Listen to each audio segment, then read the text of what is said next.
When they moved into his childhood home, Mark forbade his wife, Amelia, from entering the old room at the end of the hallway. But one night, she heard something strange and decided to investigate later when Mark was not home. However, he caught her and revealed the truth. Mark grew up in Baltimore, Maryland, but he moved to New York for university and met Amelia during his senior year. They fell in love, got married, and worked in the city for several years. But Mark didn't tell her that he owned his childhood home back in Baltimore until it was fully renovated. "I've been renovating it for years.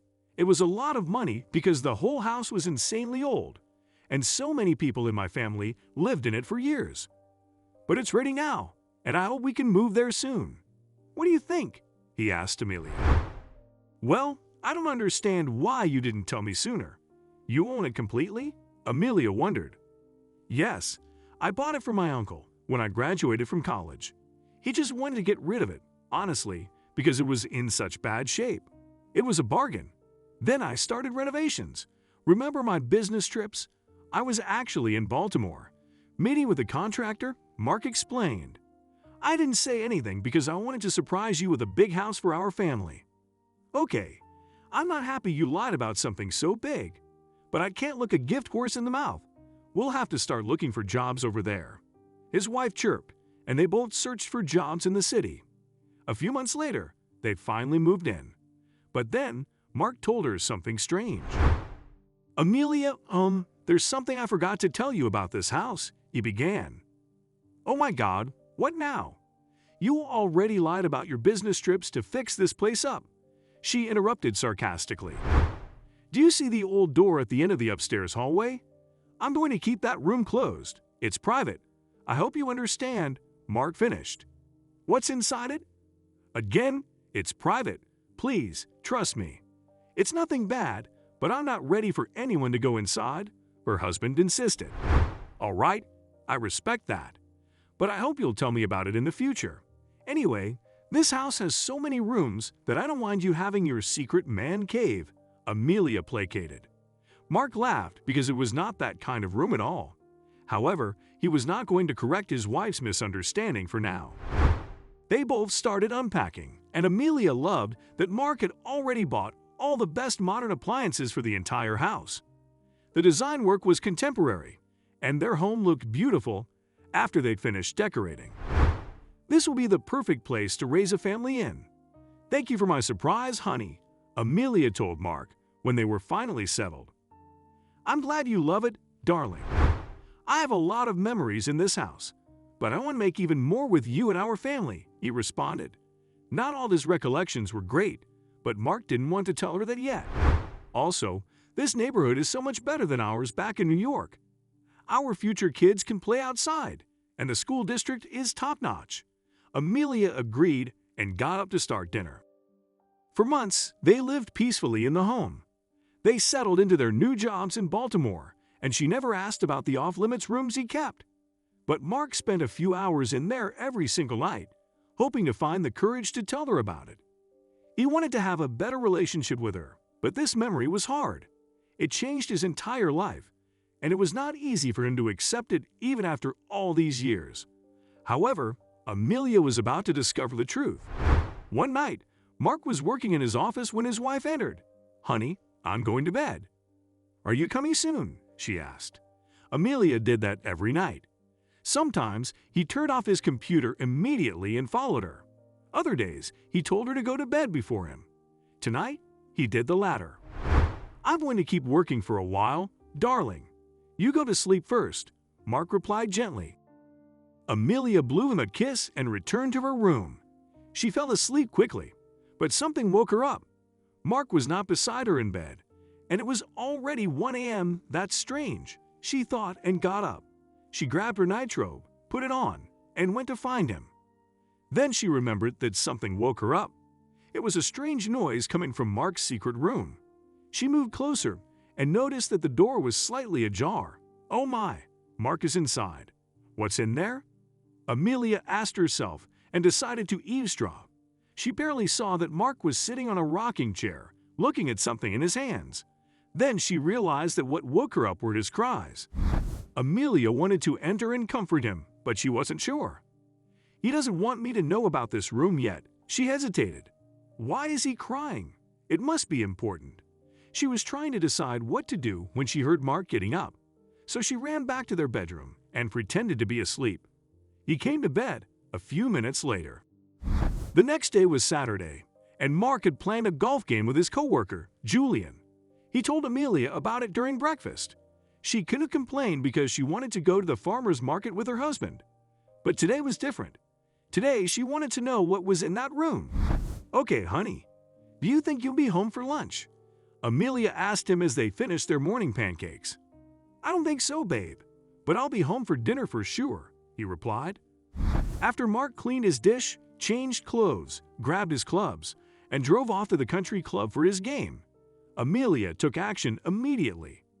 She searched the key bowl for the one to the old door, but none of those worked, so she sneaked into Mark's office. There was an old key in his drawer. If it's right here, then it's not that big of a secret, right? Amelia thought, trying to convince herself that she was not breaking her husband's trust. She only wanted to help him after seeing him in pain. But despite her assurances, Amelia hesitated in front of the door. "I can do this. It'll be fine," she whispered and fit the key in the doorknob. It opened easily. Her hands searched the wall for a light switch because everything was so dark. After turning the light on, she noticed thick black curtains that blocked out all sunshine. But Amelia focused on the rest of the room. "Oh my," she breathed. Mark had renovated the entire house, except this room. Everything inside looked old and worn. The rocking chair she noticed last night was in one corner. On the other side, there were two twin beds with simple white sheets. There was an antique wooden wardrobe, and Amelia decided to open it. It housed a bunch of old shirts and pants. A few items were stained and covered in dust. "Maybe I could clean this up and surprise him," she told herself. After closing the wardrobe, she approached the rocking chair. There was a portrait face down on the seat. She grabbed and turned it, discovering a picture of a man and a cute little boy in shorts. They were fishing. This must be Mark. Could that be his father? Amelia wondered. Mark never talked about his childhood, and Amelia never pushed him.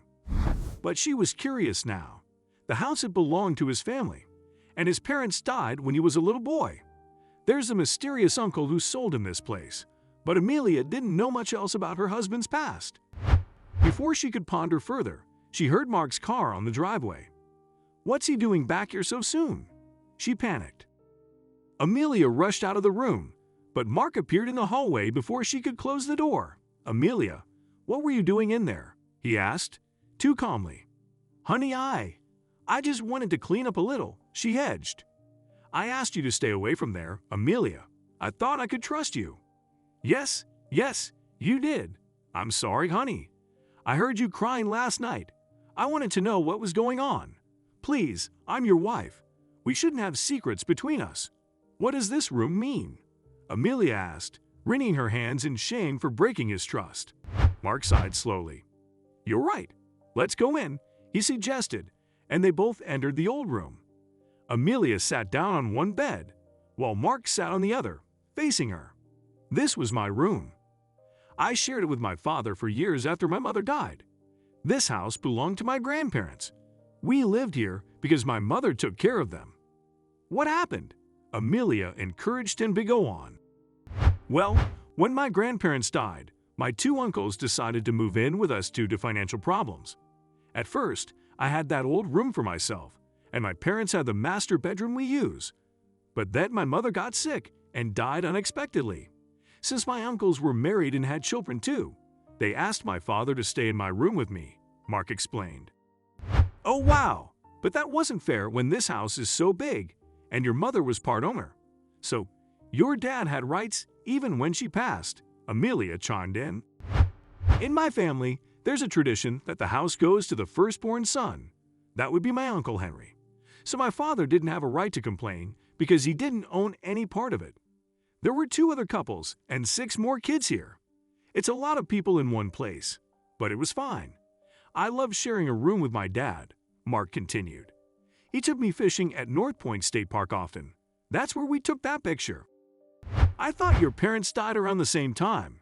You said you were a kid," Amelia added.